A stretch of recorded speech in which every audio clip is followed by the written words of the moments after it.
Welcome to The Lock Shop with Nielson and Hustler, powered by Coolbet Canada.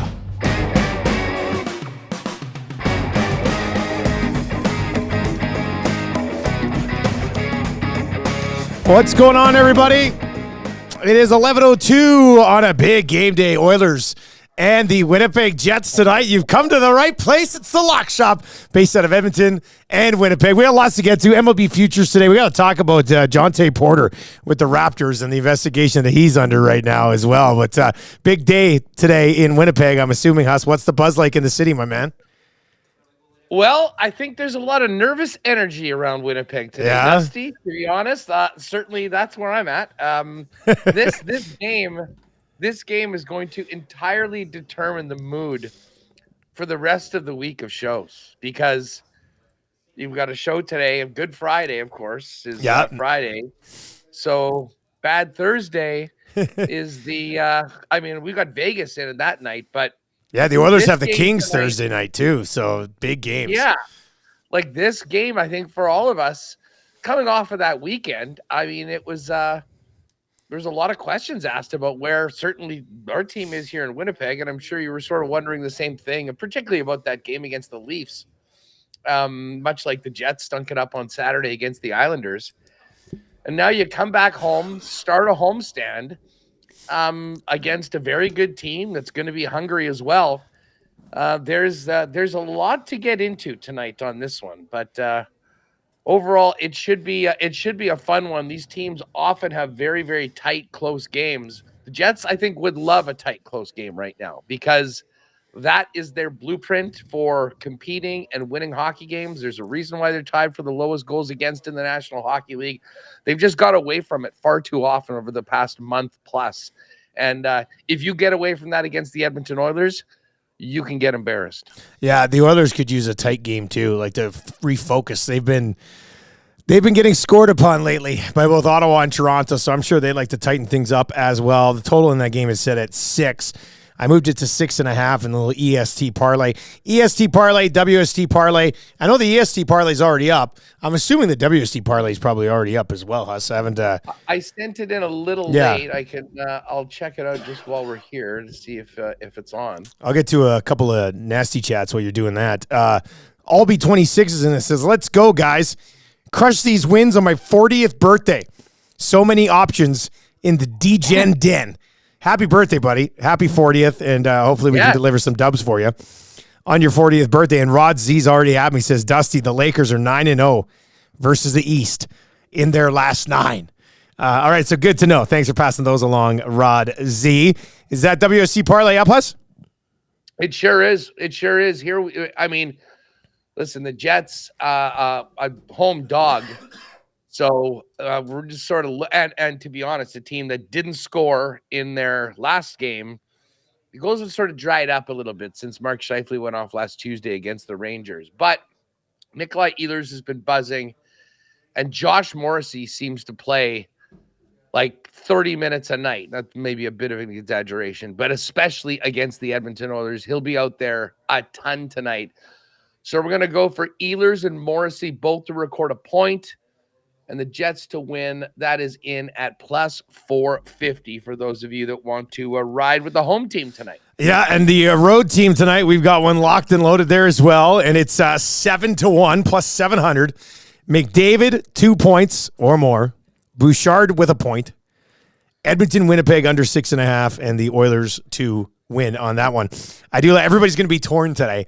I love Duck Dad's like, WST parlay is up, but it has the Jets winning. So, like, you can ride either way on this one, right? So that's nice. Yeah, that's nice. I mean, listen, we can kind of dive into some of the props and whatnot for the game, just individuals and all that. But yeah, I mean, it would be a bad look if I didn't include a Jet win in the WST parlay today. And I can tell you, as someone that is going to be sitting in some sweet seats for this game, as a fan in the building, if the EST parlay cashes, I will be leaving that arena in a bad mood and probably be in a bad mood the next couple days. Hey, wait, when you say sweet seats, buddy, what is special seats tonight? What's going on? Well, I have 2 pairs of seats. Oh. I have like I share with my brother and a couple buddies in the upper bowl. But I mean, these seats that I have downstairs date back to the early Moose days when I was working there, and my parents got a parent moved over from the old arena, so essentially had the pick of the entire building. So we've got center ice 200s row 1, and I usually try and make sure I get them for a couple of big games. This was one of them at the start of the year, so bringing one of my homies tonight. We are going to be, we will be ready to go. They're always, and especially now with the McDavid phenomenon throughout the league.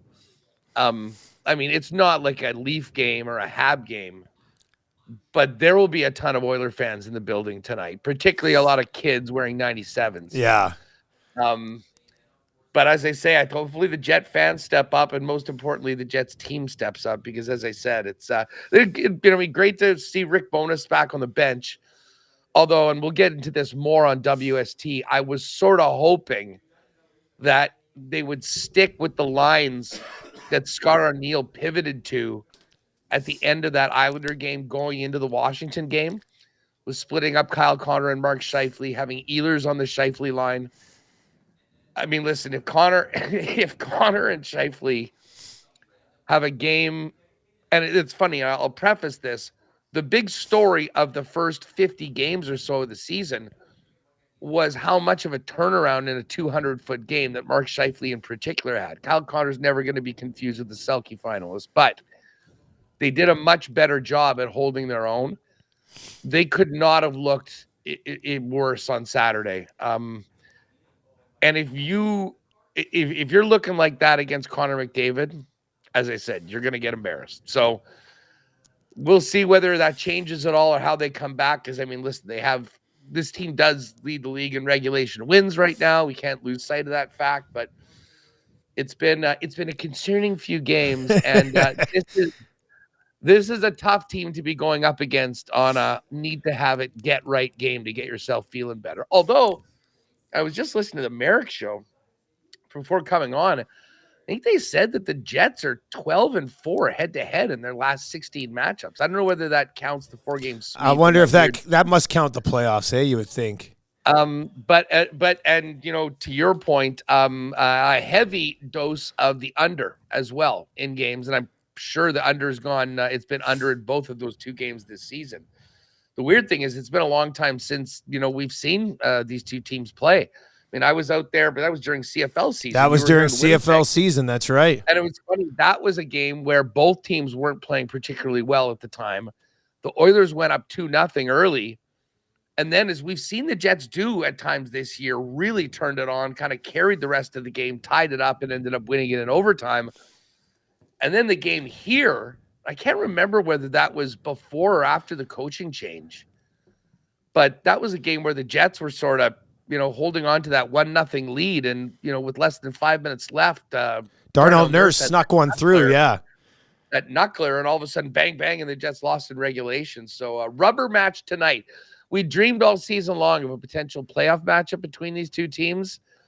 I think pretty much the only way that's happening right now is if they meet in the Western Conference Final. We'd all sign up for that, but that's a long, long ways to go for both of these clubs. So let's get it on tonight here in the downtown Peg City. It should be a great one. That 3-1 game was after the coaching change, and it was their 4th win in a row as they started to kind of turn things around. They got it going against Washington, then beat the Ducks, then beat the Golden Knights in a shootout, then beat the Jets on November 30th. And that was kind of when they really started to figure things out. So I'm very much looking forward to this game tonight. Looks like it will be Hellebuck against Stuart Skinner. So we'll get into that. T-Mac, the rugby guy, texts in. This is 780-218-9999. If you're listening on iHeart or on the TuneIn, that is how you can contact us. Oilers versus Jets. It's like mom and dad fighting on the lock shop. It's not vicious battle. I mean, we both have laid out our parlays that you can definitely hop on. We do have a busy slate in the NHL to get to as we work our way through this. Keyword for Vegas coming up here in about 9 minutes. Jake's going to pop by today because we got MLB futures coming up on the lock shop today, which should be a lot of fun. P. Greggy Patty will stop by tomorrow. We'll talk some golf, and we'll do some MLB futures. We'll see what Pat's on as well tomorrow. But Huss, are you up to speed on the latest NBA betting scandal with Jonte Porter? Listen, I just want to congratulate Jonte Porter for somehow making the Raptors relevant towards the end of the NBA season. This is interesting. Like, it's got to be like to throw a game or to throw the spread or something. That's got to be tough. But when the player prop game that has become so huge over the last 15, 20 years, this stuff is automatic. Like, he's under investigation right now, and the story's here. This is in a game on January 26th against the Clippers. There is an increased betting interest on the under for Porter props.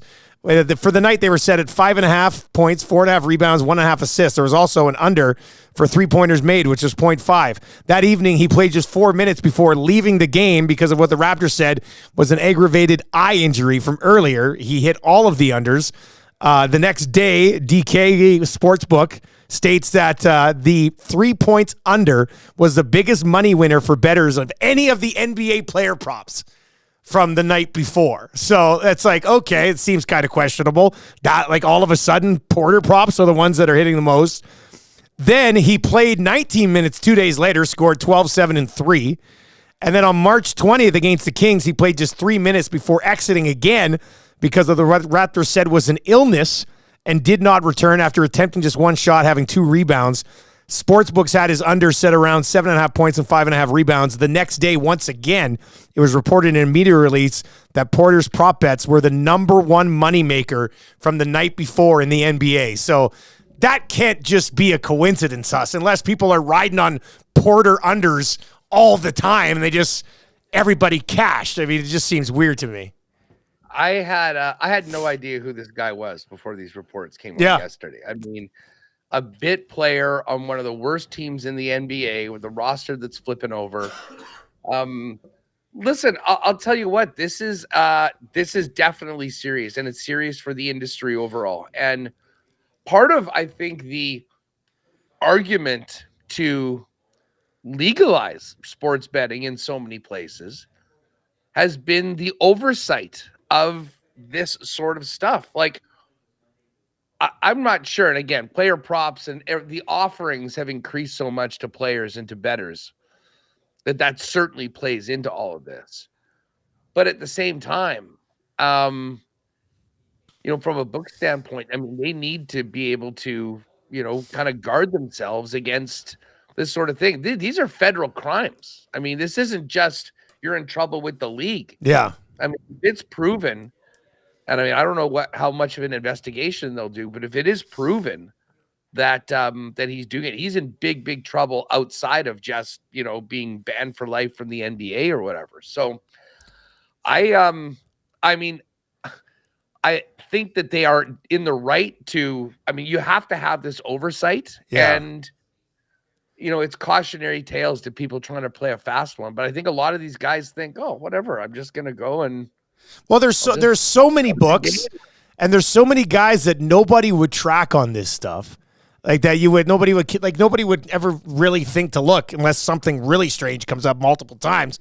But if it was like a one-off for one guy, I mean, I don't know how many people would actually even take a peek at it, man. Like, it's tough. They need to measure the abnormal betting. Abnormal betting. Yeah, like if you want to get away with this, sneak it under the radar with normal wagers just on a consistent basis or something. If I'm normally betting $25 a game, and then all of a sudden I try and throw down a $5,000 under on this guy's 3-point numbers. I mean, that's obviously going to be a red flag. So, I mean, it's important that the books are diligent about those things and manage it, which I'm sure they all are. They're the ones that stand to lose if they are getting manipulated. But at the same time, bottom line is that, for bettors, and the books. People just need to know that everything is as it seems. It's on the up and up. You've got the correct information. And that's why there's more, and I think to our benefit, there's more of a demand that we get legitimate injury information and whatnot. Yeah. NHL still seems to be behind that, but NFL, it seems much more, although there is the odd time where a guy's basically ruled out that all of a sudden he's out there and some coaches push back to it. But transparency and honesty, I mean, is fundamental. And to be honest, that's a great reason why I love working with the guys at Coolbet, because of the transparent nature of the book and how good the guys are with giving us the information that we ask for and we need. You buy into anything Ohtani said yesterday? He had his availability last night too. Yeah, I am. And here's the thing with Ohtani. Like, there's no gray area with what he said. He said he had no idea about this. He found out just before the game in Korea. And that he has been literally stolen from. I mean, he's never made a bet. He's not been dealing with any books. Like, I'm telling you right now, if he was sort of involved or there was any sort of gray area, I don't know if he speaks the way that he did. You probably got someone else. There's probably lawyers or other people. Something put together there. Kind of critical about what he did. Now, the feds might feel differently if they're going in and finding out, well, listen, it's your account that's sending money to this. That's kind of the X factor here is, did his interpreter just have access to his bank account? Did he go through one of Ohtani's accountants or somebody, a banker? That's the one thing that's kind of this guy wasn't picking it up just here. An interpreter. This is what's important for people to know. This guy wasn't just his interpreter. He was essentially paid to be his interpreter, his manager, his best friend, his do-it-all guy for everything. And Ohtani's famously one of the most focused athletes in the world. And when you think about what he's doing, both hitting and pitching, the amount of time and focus that sets to, he's also in an entirely new country where he doesn't speak the language. Like, I would not be surprised when we find out that this guy was handling. He was just handling his money too. Like, so many aspects of the guy's life. Hey, you know what? Yeah, pay my rent, pay this, those sort of things. Like, my takeaway is that there was a level of trust that this guy had all those things. And now, for Ohtani and his team and himself to not notice that sort of a transaction on a couple times going through, hey, listen, that certainly begs a few questions. But if he fully trusted this guy to the point that he did have access to his accounts, I mean, maybe.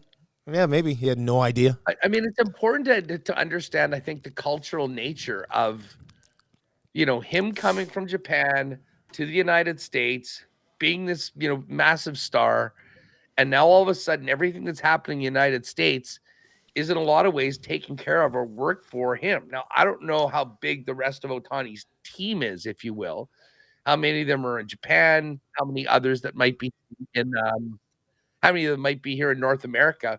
But I'm sort of giving him the benefit of the doubt right now. But at the same time, it's great to come out and say all this. They're not just going to take his word for it and move on. I mean, there's going to be investigation into it. And but he didn't leave a lot of wiggle room. I mean, he said this guy stole from him. He backed up the truck over him.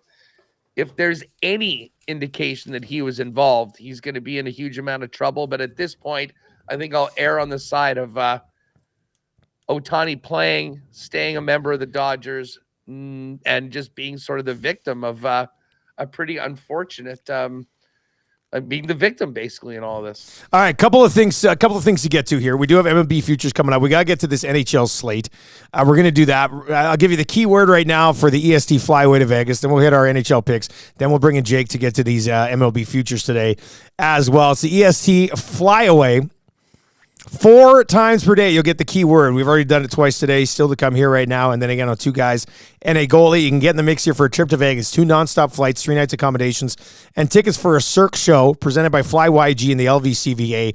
Nonstop flights over 50 destinations. Your sports trip starts with a nonstop flight from FlyYG. Visit www.flyyg.com for more information. The keyword today on the Lock Shop is over.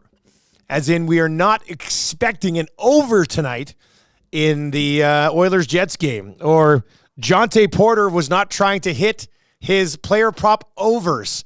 Text the word over right now, O-V-E-R. Text over to 780-218-9999, 780-218-9999, and you will go into the mix. We will call a qualifier in about 30 minutes, so make sure you have your phone and ringer turned on around 11:50 today.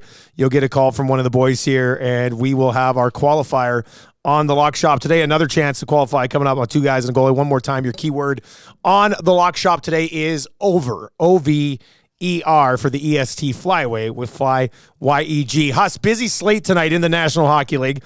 I'm going to whip us through the starting goalies, and then we can kind of lay this out. It seems like a nice night for a nasty chat as well. I'm sure Jake will slide over into the chat there, and you guys can put something together if he's not already. Bruins in Florida, big one tonight. Swayman will face Bobrovsky in that one. Alex Lyon will start for the Red Wings. Charlie Lindgren in goal for the Washington Capitals. Nedeljkovic listed as likely. Kochikov for the Hurricanes. Samuel Ersson is confirmed. Shesterkin as well for the Rangers tonight. Joseph Wall will start for the Maple Leafs. Jake Allen listed as likely for the Devils. Stuart Skinner versus Connor Hellebuck in that Oilers-Jets game tonight. UC Saros to start for the Preds tonight. Logan Thompson for the Golden Knights. Second half of a back-to-back there for the Golden Knights. And then Mrazek will start for Chicago. Markstrom unconfirmed for Calgary. Montembeault versus Justus Anunen for the Colorado Avalanche. He's listed as likely, at least at this point. And then John Gibson and Joey Decord unconfirmed. And in later games, Vemelka will start for the Coyotes. Merzlikins for the Blue Jackets, unconfirmed at this point. Blackwood is starting for the Sharks tonight, and Jake Ottinger listed as unconfirmed for the Dallas Stars. So it is a busy slate here, Huss. What is jumping off the page for you immediately? Well, a couple of big games when it comes to the playoffs. That Detroit-Washington game is a massive one in the East. You've got the Caps right now who, with the games in hand, sort of have the inside track. And the Lion has been such a great story this season, kind of taking over that starter job. But the guy that has been maybe the best in the National Hockey League for, the better part of the last month or two is Charlie Lindgren for the Capitals. And he was absolutely brilliant in the game against the Jets on Sunday. I mean, I think the Jets outshot them 17-3 in the second period. And he was just having none of it. So he's on a bit of a heater right now, as are the Caps. I think I'm going to lean Washington in that game as a slight home favorite at -118. The other game, listen, I love the Canes. I mean, if we want to put that in, they're -187 on the money line. Pittsburgh's done. I mean, they blew that 4-goal lead in their last time out. It's next year time, and the big question is about the future of Sidney Crosby. So, I mean, if we wanted something in the parlay, -187, don't mind that one at all. And then this Vegas-Nashville game is big. Now, I watched the 2 games last night. I have to say, I'm hoping, and we'll talk about this on WST, I hope the players watch those 2 games last night, because that St. Louis-Vegas game was so fast, it was so tenacious, but it felt like a playoff game. And, credit to St. Louis, they played that way. They tied it up late. I don't know if you saw the overtime. Buchnevich got a penalty shot in overtime. Oh, I did not see this. Logan Thompson, 30 seconds into overtime, Buchnevich gets a penalty shot. Thompson makes an incredible save on it. And then they come back, get a turnover in the offensive zone. Boom, Marchessault makes them pay, and they win. But Vegas is ramping it up right now, big time. The Preds are due to lose at some point. Like, I get it. They're a slight favorite tonight. Keep in mind, there's no Aiden Hill. So Thompson, it sounds like, is going to go back to back. Yeah. I'll tell you what, he hasn't played a ton. He'll be ready to go. And I think the Knights can sort of build off that game. Binnington was great last night, too. I mean, Vegas put 35-plus shots on net last night. But I think if I'm looking for a bit of an underdog, I think Vegas is the team tonight for me at plus 116 of the games that sort of stand out right off the bat. Boston, Florida, also very interesting. Florida had lost 4 in a row to good teams. They beat Philly on Sunday in a game that they were heavily outshot, but just took advantage of goaltending on either side.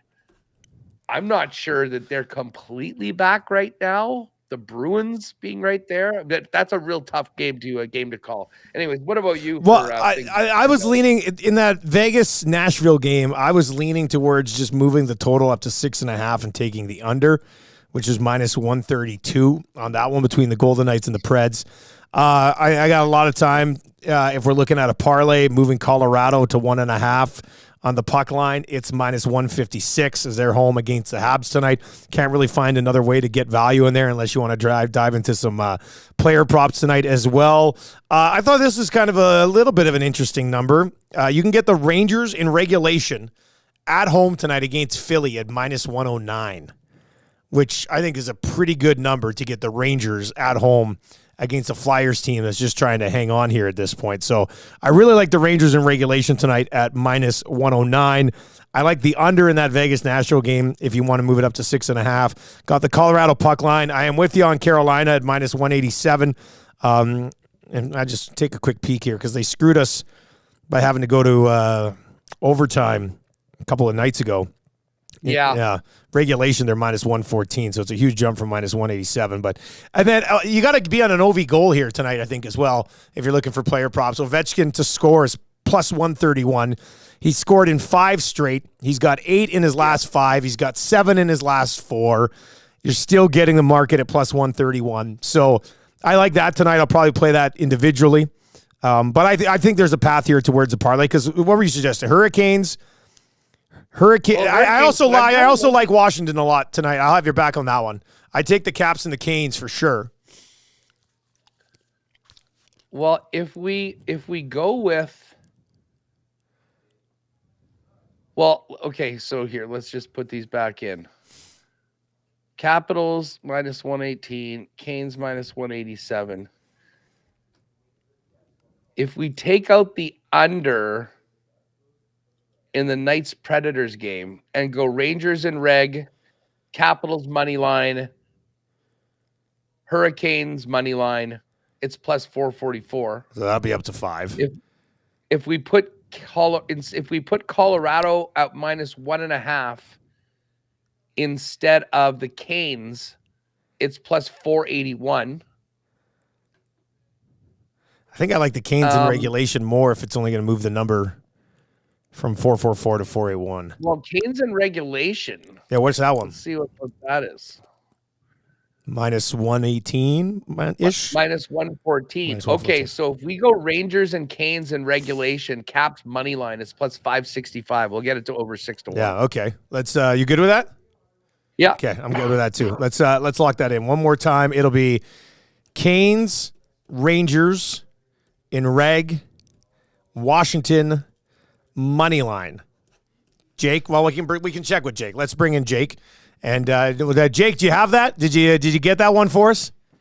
No, sorry, I was looking at some MLB stuff. Fire it to me again. Okay, so Washington money line, and then the Canes in regulation and the Rangers in regulation tonight. Okay, so Caps money line, Canes and Rangers both in reg. Yeah. This work getting done right here on the lock shop. Oh, today. you should see the work. Me and the Nasties already got the parlay up, boys. You already got the parlay up? What? We had the parlay up before the show started. Come on. Albie's birthday, 40th. Happy birthday, Albie. Let's go.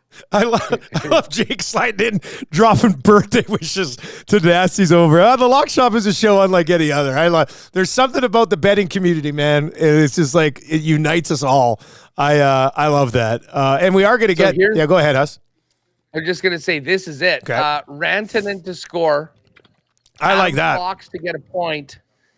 And Zach Hyman from The Office getting four or more shots. Plus 635. 635. Nasty. There you go. Man, that Hyman 4 shots. Pretty bold play. How are the Jets for shots against, Huss? Well, it's funny you say that. The New Jersey and Ranger games, the New Jersey and Islander games last week, they gave up 40 in back-to-back for the first time since 2019. So it's possible, is what you're saying. The one thing about Hyman as opposed to anybody else, we all know where he scores all his goals from. Yeah. Whether it's Brossoit or Hellebuck, he can get 2 on one play. You know what I'm saying? Bang, like couple of rebounds. Right Yeah. away, Yeah, that's a good point. Hit it again. So that number can go up quite a bit. And listen, he's running as hot as he is right now. I'm sure he'll get his opportunity. Big Uke over in the Nasty Chat says, honestly, we could have had a 10-leg parlay in the D-Gen den this morning. So they were working early. They were working hard getting this thing set up. It is already up. If you actually slide into that Lock Shop partner parlay section at Coolbet, you'll see some March Madness props in there. I got a ride with Dusty that has Gonzaga plus 4.5, Duke plus 4.5, and Creighton to win this weekend. That's plus 805. But we are here to discuss some Major League Baseball futures today. And Huss, we were texting about this yesterday. You're like, we better get to some MLB futures here before things really get fired up. And then we put the invite out to Jake. And it's like this with NFL futures, NHL futures. It's so overwhelming. There's so many things to kind of dive into. Huss, how did you attack this MLB futures board? Well, I was up way too late staring at the odds. I can tell you that much. And I mean, like, I'll be honest, and this is something I really am going to need to get into more baseball. I think regularly play DFS this year. Okay. Because I found the last 2 years that I haven't been in fantasy baseball, I've sort of lost my day-to-day feel for all of the rosters. Like 3 years ago, I could have probably told you 4 starting pitchers on 25 of the teams in the league. You miss out fantasy and focusing on the entire league for a couple years. You're looking at guys going, like, there was a lot. Like, I had to really do some digging last night as far as how are these teams looking like, who's moved around. So it's tough. I mean, I will start this off, and this will make Jake happy. And I think, for the most part, I don't know whether, average lock shoppers are going to be looking at, White Sox unders or whatnot. Like, let's focus in on the Jays for a minute here. And I think the Jays, now, undervalued overall, like, to win the World Series, probably not. I mean, it's almost like Scotty Scheffler in a golf tournament right now. The Dodgers are such a heavy favorite that, I'm not sure I'm going to spend too much time on the, on like to win the whole thing. But looking at their win total, which is 86.5, I love the over on that. Like, here's the thing about the Jays. Last year, their pitching was unbelievable. And for some reason, they could not hit. Like, even with a couple of the guys they lost, including Chapman, who, to be honest, had a terrible season at the plate. I mean, Bo was pretty good, very good, actually, for most of the season. I think he'll be there. Vladdy's in a contract year. For crying out loud, if there was ever a time that he's going to hit the cover off the ball, this is it. You got the return of Biggio. I mean, they have a lot of players that just underachieved last year. If those guys get back up to just their mean performance, I think the offense is going to be better. And I absolutely believe in their pitching staff. Like, big time believe in their pitching staff. 87 wins is 6 games. I mean, that's 6 games over, basically, I guess 10 or 12 games over 500. When you go out, I mean, 81 and 81 is 500. This team should be able to get 6 more wins than 500. So I'm going to make a sizable chunk on the Jays over. And it's a fun bet to make every single time they play and they win. You're a little closer to making it happen. I kind of feel like they were what the Jets were, like, in a hockey perspective going into this season. Like, they didn't have a big off season. People were sort of out on them, but to the extent that they were, we were talking last year about this team being able to maybe hit 100 wins. So 87, completely doable. I'm going to be jumping in on that. And then one other area that really intrigued me is the Cy Youngs. And we've seen guys win at big numbers in the past. Injuries are such a big part of it. Garrett Cole would have been very high up on the AL list. He's out right now. Corbin Burns is actually the favorite at plus 450. But Kevin Gausman is second at 8-1. And I think he got a lot more attention last year. People realizing just what a stud he is, and he's pretty durable. Jake can maybe talk to how he is right now. I know they've sort of been easing him in right now. The other guy that might be actually fun to throw a fin or a 10 down on is Chris Bassett. And Chris Bassett is just one of those workhorses. He's not blowing guys away with 98, 99, but man, he pitches a lot of innings. I think that the wins are going to be there. So I'll put one on him. And I do have a long shot. From the National League. Okay. And by the way, the NL, you've got Spencer Strider at plus 450, Zach Wheeler at plus 850, Logan, and the new guy, Yoshinobu Yamamoto at 10-1. Tough start for him. Yeah, low, crazy low odds for a guy that hasn't played in the league before. But let me make a pitch for a small sprinkle on Hunter Green of the Cincinnati Reds. This is a former number 2 overall pick. He basically has played 2 years in the majors. 22, and again, playing on a really bad Cincinnati team that was very young. He was 5-13. He had a 4.44 ERA. Last year, his ERA was 4.82, but he ended up getting 111 innings in. He struck out 152. And as the season went on, trended in a really, really good direction. If this is a guy that's getting close to 1.5 strikeouts per inning, and the Reds are stacked with young players, they don't really have a lot of major veterans, but they have some really, really exciting young guys. I always look for the guy that's just going to sort of emerge at a really long number. And there's a lot of people that think that this could be a real breakout season for this guy if he can stay healthy enough to push 200 innings. That's obviously a major question, but at 50-1, not too bad. So I'm going to jump on the 50-1s, a little Bassett, a little Green, and definitely hitting that Blue Jays total. And I've got a few more, but let's get Jake. I want to hear Jake's thoughts on the Jays, because I got to take on the Jays here in this win total too. But Jake, where you come out on this? Yeah, I just think there's still a lot of mystery with this team. I know that the staff is obviously almost fully back. I think no Ryu this year, but I'm just a little concerned with the bats still. And I hope Huss is right. I hope they can't be any worse than some of the games we saw last year. They can't be any worse. I think I went to 3 or 4 shutouts last year at the Dome. It was unbelievable how many games I went to, and we just had no life, no runs, nothing. So it'll be interesting. I don't have anything for the Jays in terms of futures. I think, I'll have a heavy heart in the games. And I plan on boycotting the season in total, and I'm not going to do that because I live basically next door to the Rogers Center right now, so I'm going to take advantage.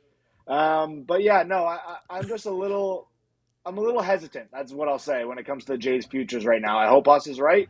I hope they are competing in this division, but I'm not taking any of the futures on them. I had plans to boycott the season. I did. I love it.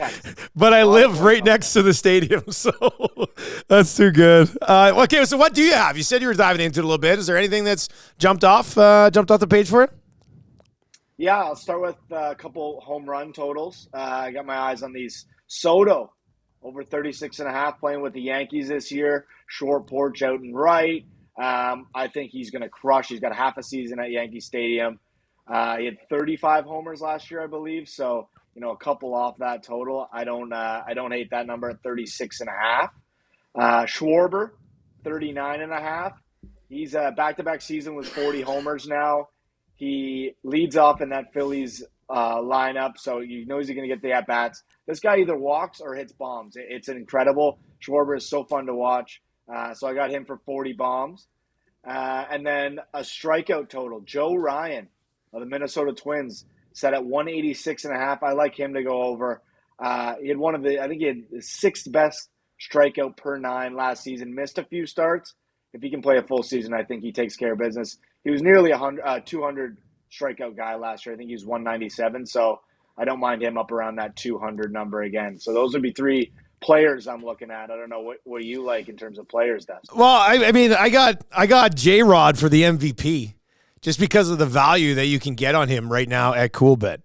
I think it's 12-1 right now at Coolbet on Rodriguez. And in other places I see it at like 7-1. So if you want to make a play here, in his first 2 seasons, he's combined to hit 60 home runs, steal 62 total bases. And he started slowly in both of those seasons. He's been absolutely raking from what I've seen so far in the spring. His walk rate is up. He's hitting .414. I know it's the spring, but I think that would lead you to believe that a slow start isn't coming here. He's going to be a big part of a team that should be in the playoff mix. And we know that he's got all of them. He's a 5-tool guy. This is a guy who's going to win an MVP at some point in his career, and I think there's really good value on him right now. So I like Rodriguez for the MVP. I am going to go with the chalk in that NL Cy Young race. I'm going to go with Spencer Strider. I was looking at projected Ks, and I think I saw he was up around 250. Nobody else was over 220. I mean, he's an absolute monster. There's a reason he's plus 450 on the season. And I don't know how much you guys ever buy into spring, but he's on the verge of setting a spring training record for scoreless starts. Like, he hasn't been hit yet in the spring.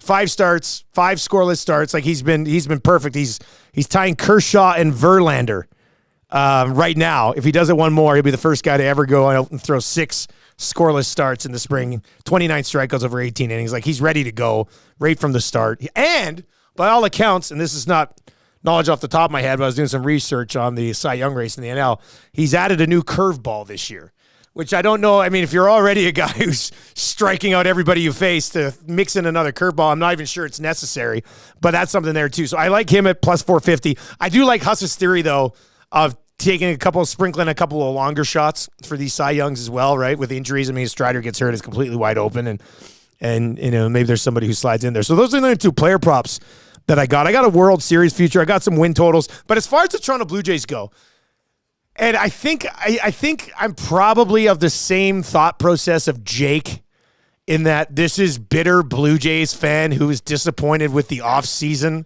and I'm taking the under 86.5 to just try to prove a point. Now, with that being said, Huss, you do make a good point on the bats. Like, I want to sit here and go, well, what have they done to make them better? But at the same time, how can even the guys that they have be as bad as they were last year, right? Like, I honestly think this win total set at 86.5 comes down to Vladdy and Bo. Like, does Vladdy have a season that we expect him to have? Because the pitching staff was incredible last year. If they're the same as they were last year, then I like this. But I didn't think we went in last year. Like, going into last season, we're like, oh, the bats should be good. We'll see what the pitching staff is. And then the pitching staff was absolutely outstanding. Can they duplicate that again? Because they only won 89 games last year with the staff being absolutely lights out. So either somebody's got to step up offensively, or the staff has to be terrific again to try to get back to where the 89 was. So I'm gonna probably take more in that 83 to 85 range. But I'm openly admitting that it comes across as guy who refreshed Ohtani jet for an entire day and then got Hergovec stepping off of it, and I haven't been able to recover since.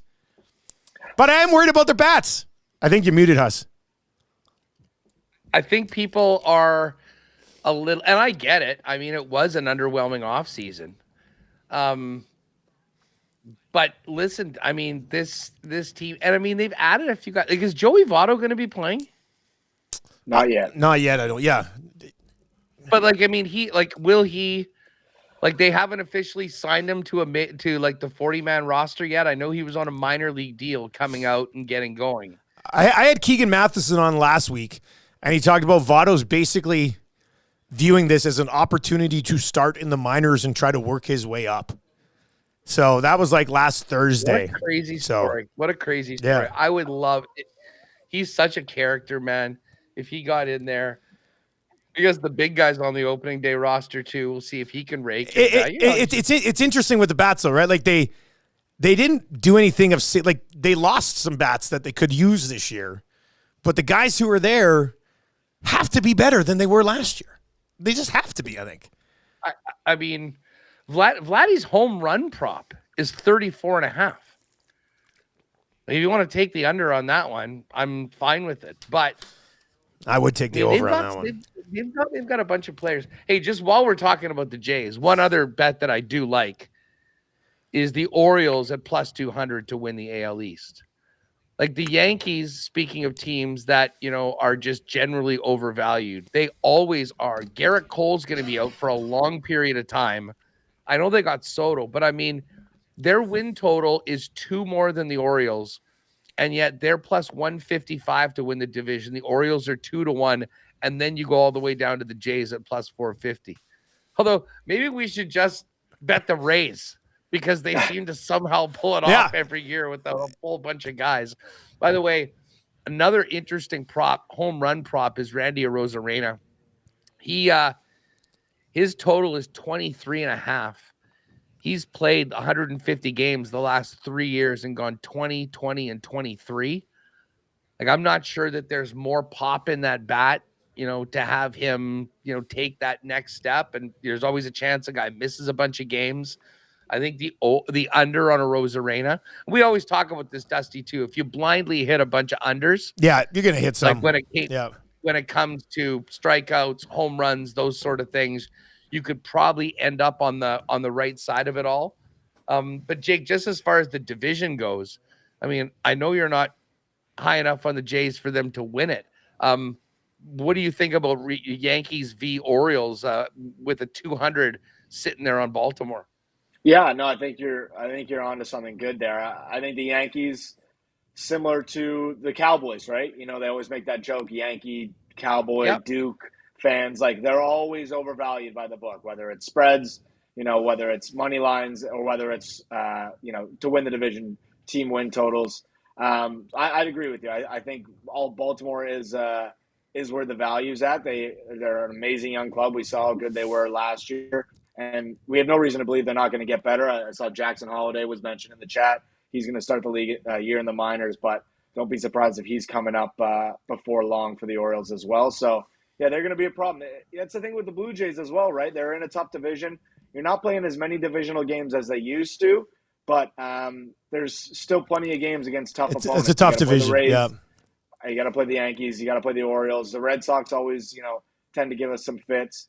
Going to the Votto stuff, from what I've read, it sounds like it's going to be, he's going to start in the minors, and it's going to be a bit of a battle because, they have Justin Turner, who will likely play most of the DH spot, Vogelback, and Vladdy playing, a lot of everyday first base. So it's just a matter of, where can you fit Votto into that lineup?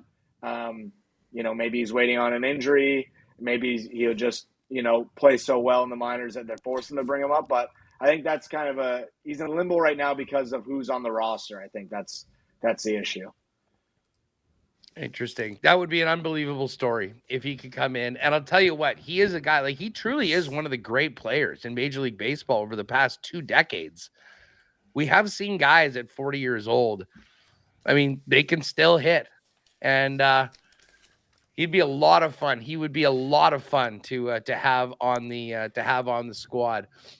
Tomorrow. Yeah, I got some more team props we can hit tomorrow. I'll save them for tomorrow. Get into them. I got some win totals. Definitely. I've got a couple other division things, and I'll probably kick around maybe a couple other win totals. Jays, by the way, are minus 147. I just want to make sure that's still the number. Yeah, minus 147 to make the playoffs. Again, expanded playoffs. And there's a couple of interesting numbers of some teams that, you might be able to see, like the Giants, plus 200 to make the playoffs. I mean, I know they were terrible last year, but I mean, you think about the money they sank into the Japanese pitcher. They just got Blake Snell. Yeah, they're trying to turn it around, aren't they? Snell, by the way, not listed on the Cy Young odds. He won it in the AL. He's now in the NL right now, but I believe that might be because he's not. They don't expect him to start right off the bat. Maybe, I'm not too sure, but I was sort of looking. But yeah, Spencer Strider at plus 450, a heavy favorite there, and Corbin Burns plus 450 on the other side. But we'll throw some darts further down the board for the side. All right, boys. Huss, you have a good Winnipeg sports talk today, setting up the Oilers and the Jets tonight. Jake, thanks for sliding on, buddy. Appreciate it. Nice work moving along those parlays quickly, buddy. Yeah, thanks there, dude. Yeah, thanks, boys. Ton of exclusives available. Coolbet Madness continues on Thursday as well. If you're betting March Madness, make sure you get that win booster Thursday, Friday, and Saturday, Sunday as well. Excellent. See you guys later. There you go. That is Jake and Huss on the Lock Shop. We're going to get to our qualifier coming up here right away for the EST flyaway to Vegas. As Jake said, lots of exclusives up right now over at Coolbet.com. If you're listening here on Edmonton Sports Talk, you know how you had signed up for an account at Coolbet. Feel free to sign up for one. Stay cool, bet responsibly. Don't get crazy. Don't bet outside of your means. But you can have fun. I mean, betting $1 on a game. My dad has an account. He bets like $1 a game. And he likes it. He has fun with it.